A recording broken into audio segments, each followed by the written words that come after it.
De bregen oer het Prinses Margrietkanaal bij Scoelenborg is tiisdje uithellen van reparatiewerkzaamheden. Begin februari botste er een vrachtschipje in de bregen aan. Zo'n die tijd is de bregen afsletten voor al het diekverkeer. De bregen waart op een speciale skowieze op een pontonlijn.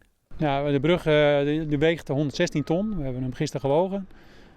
En hij moet hier weg voor herstel. Want herstel aan een hoofdligger, daarvoor moet hij eigenlijk goed opgesteld worden om hem ook weer exact in model terug te brengen.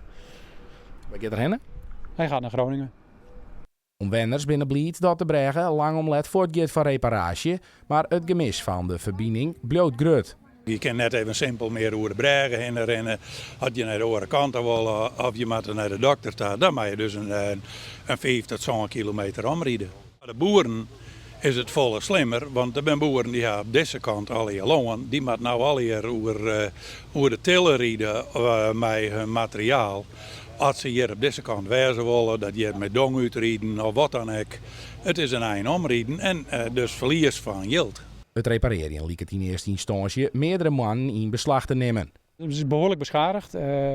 Niet echt zichtbaar, maar de aandrijving waarmee de brug heen en weer draait, die is eigenlijk compleet uit elkaar geknald.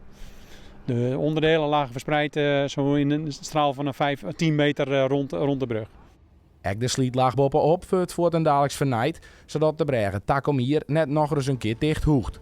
Als de planning helle wordt, leidt tussen Christ en Ortenij de vernijde bregen Scoelenborg weer te plak.